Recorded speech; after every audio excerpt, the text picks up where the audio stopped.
YouTube, what the Beastmen crap is going on? Welcome back to Total War Warhammer, where yes, I'm leading the Beastmen with their typical 2 gore bulls and Morgur. The only variation really to this army this time is going to be the Death Shaman that I have back here. And my main army, I've got 2 Bestigor near the center, and I've got several units of Warherd with shields, a couple of Ungorherd, and then I have 4 Ungor Spearmen. And then I've got hidden over here in the woods a couple of Chaos Warhounds waiting to pounce on what I hope are enemies that get routed by terror. Hopefully going to be tinkering around with this build quite a bit. I feel like the Greenskins are a good faction to take it against. The Greenskin did not bring a lot of black orcs, which I almost kind of expected because they get immune to fear there. I guess he's raising up spider hatchlings in the middle of my men to keep me from charging. That's honestly not a bad idea, but he ends up trying to pull them through, and they just get super wrecked super fast. He's got the Arachnarok Queen, 2 big bosses, and a war boss back here. And then a lot of big uns and a couple of boys, and he's supporting with night goblins. There's some night gobbos out here on the flank. So I go ahead and charge straight in, and I'm trying to, I don't know what the heck that was right there. Maybe like a mist spell or something. I go ahead and immediately raise up some Chaos Spawn behind his men, and I've used Aspect of Dread Knight. And I'm also going to hit him with Soul Blight. So that pretty much quickly sets some of his big uns to routing, which is exactly what I wanted. It'll get them incredibly damaged. So I immediately start to punch through in the center, but I kind of like sometimes with the Fear Army, like tightening up my formation a little so that you can get like a really solid punch through. Of course, you risk that your opponent wraps you up, but you can see here that the my Warhounds were actually not in position soon enough. Like, as soon as the engagement began, I should have started running them out here, because right now these guys are all super easy pickings for Warhounds if they were over here. But they weren't, so some of their nasty skulkers immediately come back. And the fact that I let some of these units come back is definitely a mistake, and we'll see whether or not I can overcome it.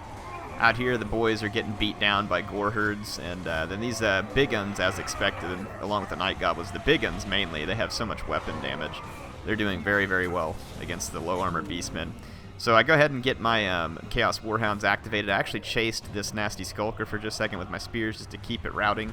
And there's more routing units in the vicinity. Initially I was going to attack this big un, but then I saw this other orc big un routing, and I'm going to go ahead and charge it with my Warhounds.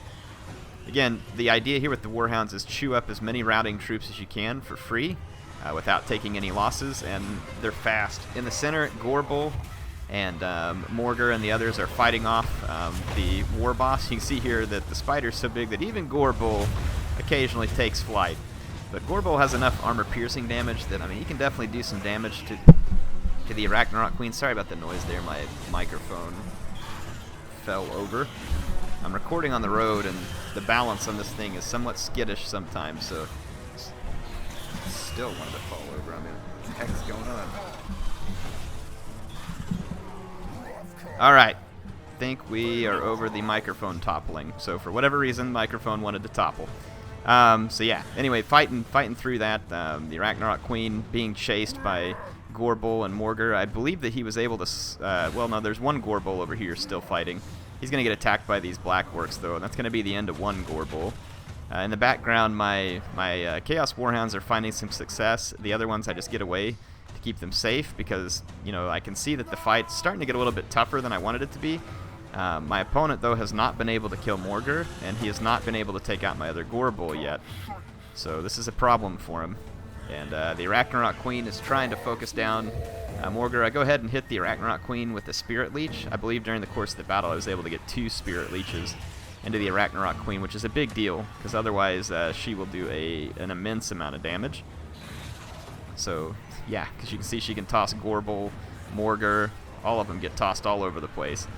So, definitely a problem for the 2 of these guys. But yeah, you can see the Spirit Leech definitely took its toll, got the Arachnarok Queen mostly dead, and then with some persistent attacking, despite the support of the 2 Goblin Big Bosses, which I don't know what their target is, and I've raised up more Chaos Spawn, so I think that's my 2nd Chaos Spawn, and I've gotten up maybe the 3rd. I'm able to bring down the Arachnarok Queen, which is a big deal, and again, my Chaos Warhounds, I just kind of leave them sitting out here, and I'm looking for targets of opportunity. So like this Orc Boys, it really can't take a charge even from Warhounds, so I'm probably going to target it, and I'm trying to get some of my regrouped troops together. I forget just a couple here and there, like there's a Warherd here, and some others that I need to move back, but I'm moving back some of my routed troops. These bestial right here in the center did fantastic. They got 120 kills. Ragnarok Queen's down. This allows me to focus on the goblin big bosses. One of them gets forced out of combat. Morgar is temporarily chasing him. I won't keep doing that. So I'm going to follow up on the attack on this goblin big boss here. And again, with the help of the Chaos Spawn and the Shaman, we've been able to do quite well here. I go ahead and put Aspect of Dread Knight out every time I get just a little bit of mana, because it can continue to cause terror potentially in the greenskin units. Most of them are susceptible to it. My opponent forces his black orcs back here into the center into this fight. The whole time they were running away from my cheap infantry and took some damage. And same thing over here. His troops are just like trying to speed back to this fight to try and kill my lord. Fortunately for me, the Chaos Spawn actually tank out a considerable amount of damage here for me, which is big. I'm getting hit with Itchy Nuisance, which is an itchy nuisance, that's for sure. But yeah, you can see my Warhounds back here just kind of running amok. 140 kills on this one. And then the other Warhound over here's got, what does it say, 42 kills. So I've been able to get a lot of work done with the Warhounds in the last few seconds here. At these troops that were trying to get back into the fight, I was able to intercept and destroy them. And then at this point, I'm noticing that I have a bunch of different troops out across the battlefield, and I'm going to start trying to pull them back into combat, because they've routed and kind of come back. The Orc War Boss gets in here, and he is able to put some finishing touches here on Gorbul. But Morgar is right here, and Morgar has taken very little damage because of his healing, so he's in pretty good shape. He's not a particularly tough lord in terms of the weapon damage and stuff he deals, but he's pretty good in that sense. And I saw here that the Orc War Boss actually begins to rout. He's using Wa right now, which is great for him because it gives his Black Orcs absurd damage. Yeah, the Goblin War Boss comes in. We're going to be able to shut him down. And as the Orc War Boss gets out here, actually starts to want to waver. And again, I saw more routing units with the Warhounds, and I start chasing. I see this regrouped Skulker, and the Skulker is going to not be able to take this. Their leadership just can't stand up to it, so the Warhounds run them down. And then I saw the War Boss actually starting to waver, so I get ready to chase him. But at this point, the Greenskins are going to be defeated. The remainder of their forces rout. So a very Pyrrhic victory, I think, because of some of the way I executed the Fear Rush here. I got so spread out that I don't really feel like I got a good punch in the center. And part of me almost wonders, would it have been better to use... I mean, the Terror cleaned up like 1 or 2 big uns in the center and maybe like a Skulker or something. But I almost wonder if it would have been better to try and use the Terror on the flank, like get a quick rear charge from the Warhounds, and then get a Terror charge to like clean up an entire flank and then fold that flank into the center. Because in the end, it was the flank fights that drew out for a very long time. Now, fortunately, my leaders were able to get the job done in the center with the help of some summoned Chaos Spawn, which is one of Morgar's strengths. So that helped. We were able to get that done. But I definitely have to question whether or not that wouldn't have been the better move here. What do you all think? Do you like doing the Beastmen Fear Rush? I really like running a Beastmen Fear Rush. I think it's a fun army to use. I think it can be quite useful, and honestly, just right off the top of my head, there's certain factions that can be vulnerable to it. The Greenskins for sure, unless the Greenskins good about bringing the Black Orcs, which are immune to psychology. But even their lord most of the time is not immune to psychology, and you can even use fear on them. So you can get some pretty big fear work done. Against Chaos, it can work well against their infantry. Their infantry tends to be pretty susceptible to fear, but you know, obviously a Chaos Manticore or the Feral Manticore, and then the Lords on the Manticore and the Shaggoths and all that stuff, they all cause terror, so they're naturally immune to it.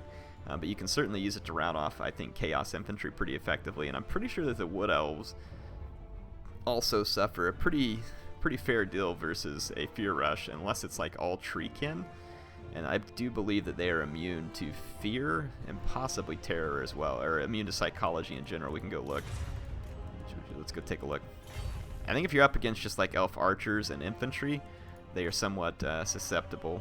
Let's pick the Treekin here and take a look. I try and remind myself. Yeah, they're immune to psychology. So it won't work against like a tree army. Is Durthu immune to psychology? Well, it causes terror, so yeah, you can't use terror against him. So definitely not something that works against the tree army, but against the other types of elf armies, it's pretty effective, because even some of their really high tier infantry, like Wildwood Rangers have it too. I didn't know that.